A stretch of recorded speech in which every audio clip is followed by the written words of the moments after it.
2 hari lalu, ada yang komen titip salam untuk orang tersayang. Loh bang, bukannya so sweet banget itu ya? Wah, jelas so sweet banget cuy. So sweet banget. Tapi masalahnya nih ya, salamnya itu ditujukan ke Fahri. Nah, yang komen itu namanya Aldi. Apa jangan-jangan semua orang yang punya nama Aldi itu agak-agak... Bercanda ya guys, yang punya nama Aldi tolong jangan baperan ya. So, demi mengejar AdSense, demi mengejar ketertinggalan gua atas beberapa judul anime, mulai minggu depan gua bakalan nyoba kebut 2 judul yang sempat ketinggalan, yaitu Remonster dan Mao no Oregadore Elf. Makanya guys, biar gua lebih semangat lagi, tolong disupport dengan cara memencet tombol subrek, like, dan aktifin lonceng notifikasi di bawah.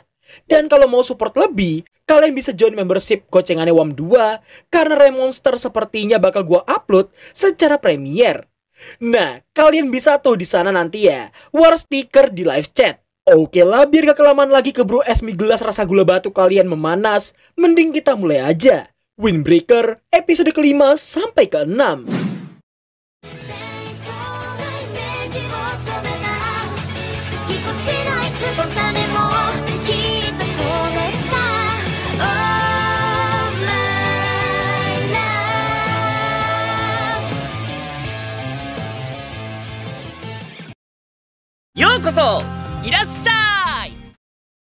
Setelah mereka disambut oleh geng Sisi Toren, Napalkai Tomiyama Chouji yang mengajak para Bofurin untuk segera pergi ke lokasi Glutton Blast mereka saat ini. Namun di tengah perjalanan, Sakura memperhatikan wilayah Sisi Toren yang cuma ada bar tanpa ada satupun toko normal di sana.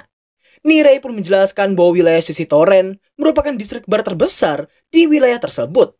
Meski telah dijelaskan begitu, tapi Sakura tetap menanyakan alasan Nirei yang juga ikut ke wilayah musuh meski dia nggak ikutan Glutton Blast nanti. Selain karena rasa tanggung jawab karena dia juga ada di TKP saat Sakura memulai pergelutan bacot sama Togame, Nirei juga menjelaskan meski dia nggak bisa melindungi orang lain, tapi dia ingin paling tidak melindungi diri sendiri. Oleh karena itulah Nirei memohon untuk dibiarkan belajar dengan cara memperhatikan Sakura dan kawan-kawan. Setelah itu, perjalanan mereka akan berlanjut hingga sampai di lokasi pergelutan, di mana ternyata lokasi pergelutan mereka akan diadakan di markas Sisi Toren yang dulunya adalah bekas bioskop bernama Orion. Tapi orang-orang sekitar mulai menyebut gedung itu dengan sebutan Ori yang berarti kandang. Karena ternyata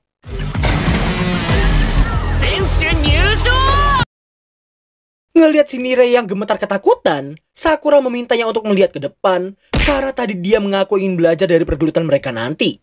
Setelahnya, Tomiyama Chouji mulai memberikan opening dan menyatakan bahwa Glutton Blast mereka akan segera dimulai. Nah, di saat si Umemiya yang meminta pada ketiga anak buahnya untuk rileks karena mau menang ataupun kalah, mereka tidak akan dihitung dan keputusan akhir hanya akan dinilai dari pergelutannya melawan Chouji. Chouji yang gak sabaran pun berniat untuk maju duluan, tapi Togame langsung menghentikannya karena hidangan utama selalu disajikan setelah hidangan pembuka. Dan ya, untuk pertandingan pertama akan dibuka dengan Sugishita melawan Arima. Sebelum naik, Sakura menyuruh Sugishita untuk jangan sampai kalah karena dia gak mau meladeni orang yang kalah dari orang lain. Ketika pertandingan baru aja dimulai, dengan saat liciknya Arima menggunakan skill pura-pura khawatir pada Umemiya yang langsung membuat Sugishita lengah, sehingga si Arima ini bisa mendaratkan satu basic attack-nya tepat mengenai wajahnya. Tapi ya karena itu cuma basic attack dan bukannya skill ataupun ulti, jelas hal itu hanya memberikan sedikit damage pada Sugishita.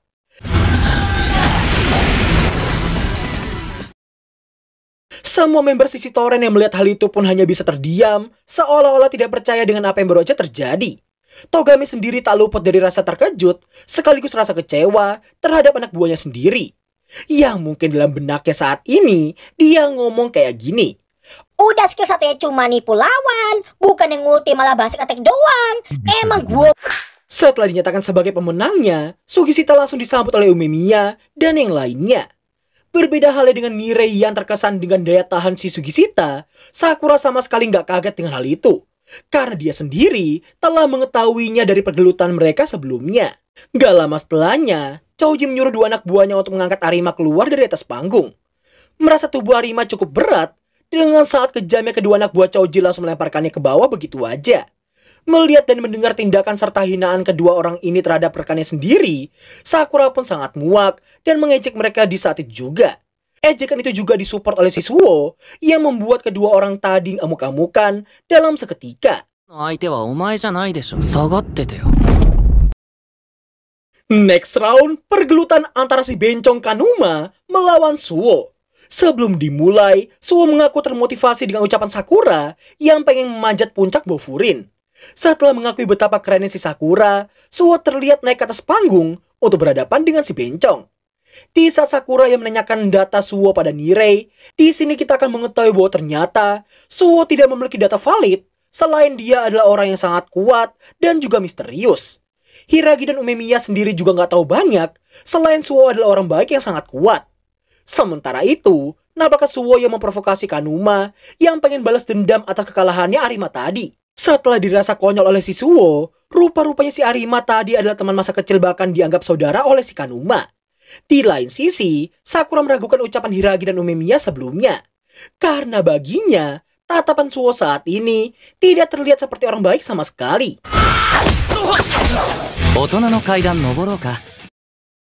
Sontak semua orang pun sangat terkejut dengan pergerakan yang dilakukan oleh Suo barusan.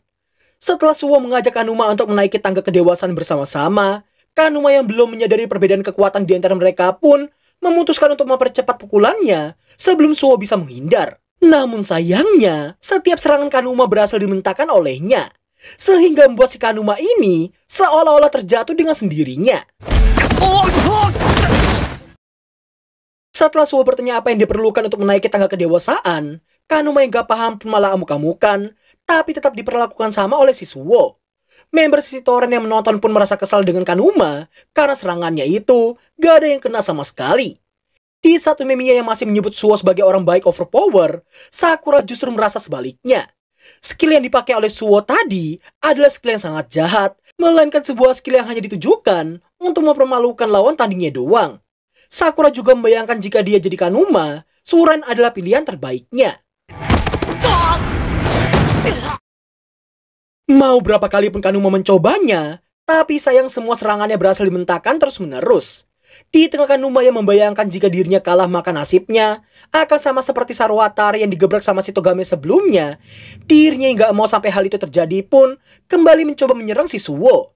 Namun yang terjadi... Suo kemudian mengungkapkan isi pikiran Kanuma saat ini, yang dimana dia mengetahui bahwa ternyata Kanuma telah membayangkan menjadi si Sarwatari. Ditertawakan, direndahkan, bahkan sampai dibuang oleh rekannya sendiri. Suo pun memberitahukan bahwa imajinasi adalah salah satu kunci untuk mencapai kedewasaan.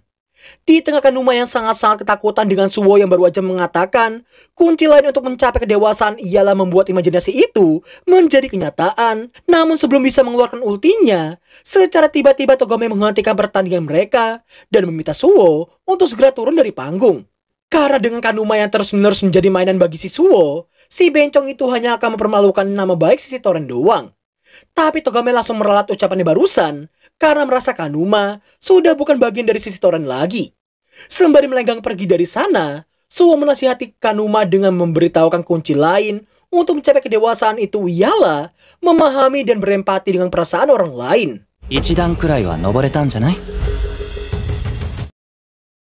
Di tengah betapa terkejutnya semua member sisi Toren, nampaknya Suo yang dipuji oleh Umemiya atas kemenangannya. Nirei yang sangat kagum dengan aksi Suo di atas panggung tadi pun langsung menanyakan teknik bertarung apa yang dipakainya tadi.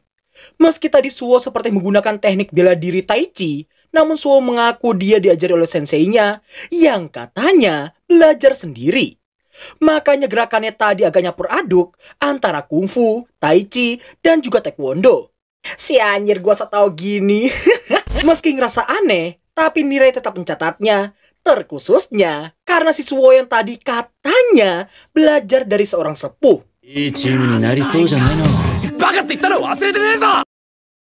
Gak lama setelah Kanuma menyeret tubuh Arima ke pojokan, si Arima ini kebangun dan mendapati bestinya yang terlihat sangat frustasi.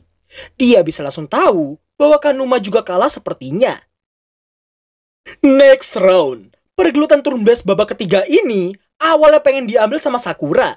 Namun karena Sako Kouta yang pengen duluan, dan karena emang si Togame ini belum mau maju, pada akhirnya Sakura terpaksa mengalah karena si Hiragi yang juga menjelaskan pergelutan mereka akan dilakukan sesuai dengan urutan lawan mereka, yakni dari yang kroco sampai ketuanya.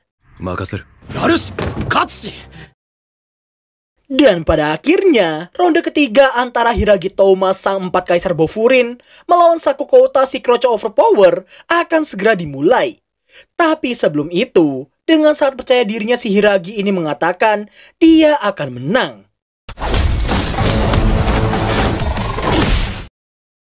Sontak semua orang di sana pun sangat-sangat terkejut karena tidak menyangka si kroco Sako bisa menyerang seperti itu. Sako yang terpancing dengan ucapan Hiragi tadi pun membalasnya dengan mengatakan bahwa dirinya lah yang akan menang. Sako juga merasa kesal karena si Hiragi yang masih meremehkannya sama seperti dulu. Hal itu menyulut emosinya karena dia yang dulu sangat berbeda dari yang sekarang. Di tengah semua orang yang menyoraki kehebatan Sako, di sini kita pun akhirnya mengetahui bahwa ternyata Sako Kouta adalah salah satu dari 5 orang terkuatnya Sisi Toren, bersama Choji dan juga Togame. Meski pas awal gabung si Sako ini udah kayak orang putus asa, tapi kini dia malah keseringan gelut lebih dari siapapun. Di tengah pergelutan, Hiragi yang mengingat masa lalu mereka dulu membuat Sako semakin emosi dan langsung menambah kecepatan serangannya ke Hiragi. Refleks Hiragi yang terlambat sepersekian detik membuatnya terkena serangan telak dari Sako. Setelah berhasil menjatuhkannya, Sako mengatai Hiragi yang semakin lemah karena bergaul dengan orang-orang lemah di Bofurin. Mendengar ucapan seenak jidatnya si Sako, kalau gue jadi Umemiya, jelas gue bakal ngomong kayak gini. Iya yang tadi gengnya udah kalah 2 ronde. Awok. Mendengar amukan Sakura barusan, Suho hanya tertawa tanpa membantu Nire sama sekali. Setelah Sakura ditenangkan oleh Umemiya, Sako dijelaskan bahwa Hiragi adalah salah satu dari 4 kaisar Bofurin yang menyandang gelar sang kaisar Tamon. Tamon sendiri bisa disebut sebagai Bisamon yang memiliki arti dewa perang yang mengendalikan pertempuran. Sembari terus bergelut, Shin mundur ke pertemuan Hiragi dan Sako saat masih bocil dulu. Pada awalnya si Sako ini adalah korban bully yang diselamatkan oleh Hiragi. Namun karena gak mau terus menjadi korban, Sako meminta Hiragi untuk mengajarinya bergelut. Mulai di titik inilah hubungan Hiragi dan juga Sako jadi semakin dekat. Sementara itu, pergelutan semakin intens sembari masa lalu keduanya yang masih terus berlanjut. Dan ya, mungkin inilah yang disebut berbicara dengan tinju yang disinggung oleh Umemiya dan Hiragi sebelumnya.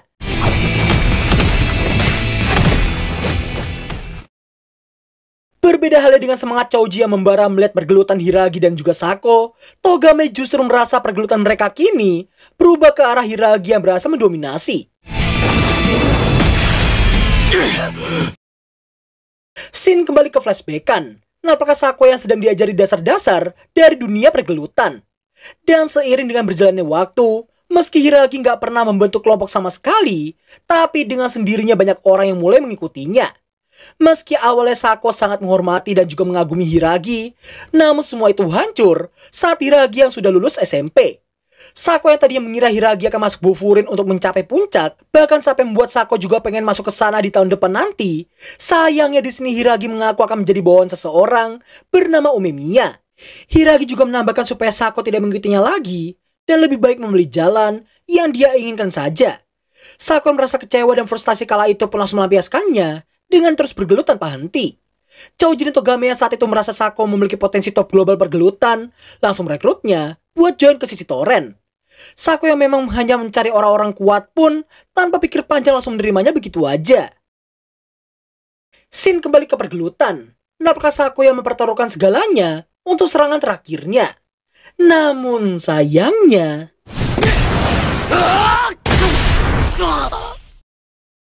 meski telah terkena serangan telak seperti itu, tapi Sako masih bisa berdiri dan bertekad tidak akan menyerah sebelum bisa mengalahkan si Hiragi yang memutuskan untuk menjadi bawahan orang lain. Hiragi yang tahu Sako sudah tidak kuat pun memutuskan untuk menerima pukulannya dan meminta maaf padanya. Sako yang mendengar permintaan maaf Hiragi barusan membuatnya berkata jujur dalam hati, di mana ternyata Sako cuma tidak pengen Hiragi memintanya untuk memilih jalannya sendiri, melainkan mengajaknya untuk ikut bersamanya. Dan pada akhirnya Sako pun pingsan saking tidak kuatnya lagi. Hal itu juga menjadikan Hiragi sebagai pemenang di ronde ketiga itu.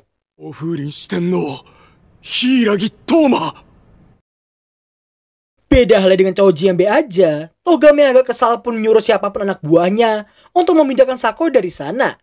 Hiragi yang gak mau mantan rekannya diperlakukan sama seperti Arima sebelumnya, dirinya terlihat membopong tubuh Sako turun dari atas panggung.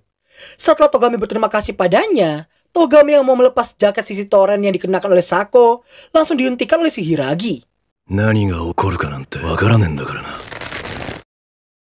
Hiragi juga menasihati Togame kalau hal seperti itu tidak akan membuat geng sisi toren menjadi lebih kuat dari yang sekarang. Setelah kembali ke tempat duduknya, Nirei, Suwo, dan juga Umemiya memberi ucapan selamat ke Hiragi yang telah berhasil menang melawan Sako. Umemiya juga memuji tendangan berputar si Hiragi tadi, yang bahkan membuat si Umemiya gak mau sampai merasakannya juga. Hiragi lalu bertanya ke Umemiya apakah dia gak penasaran dengan hubungannya dengan Sako. Namun karena Umemiya yang tahu Hiragi enggan untuk membahasnya, dirinya ingin menghargai hal itu dan memintanya untuk bercerita jika dia ingin menceritakannya saja.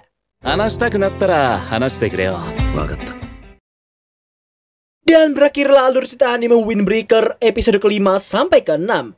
Kalau ada yang nanya kenapa durasinya pendek, jawaban gua lagi kebut beberapa judul anime, termasuk si Windbreaker ini. Dan kalau ada yang nanya kapan episode ketujuhnya, besok gua gas sorenya atau malamnya. Dan durasinya mungkin agak panjangan dari yang satu ini. So, silakan bersabar sampai besok dan siapkan wifi tetangga kalian. Oh ya, sekedar info buat kalian semua, next time gua bakal buka lagi sesi balas komentar di closingan video kayak gini. Jadi, mungkin sesi roasting kita bakal udahan untuk sementara waktu. Jadi komen sebanyak dan semenarik mungkin, biar gue bisa buka sesi balas komentar seperti tahun lalu. Jadi ya sekian dulu video kita kali ini. Kalau ada salah kata, tolong diambil positifnya aja. Thanks for watching dan sampai jumpa di episode ke-7 di besok. Ya gitulah pokoknya, bye bye.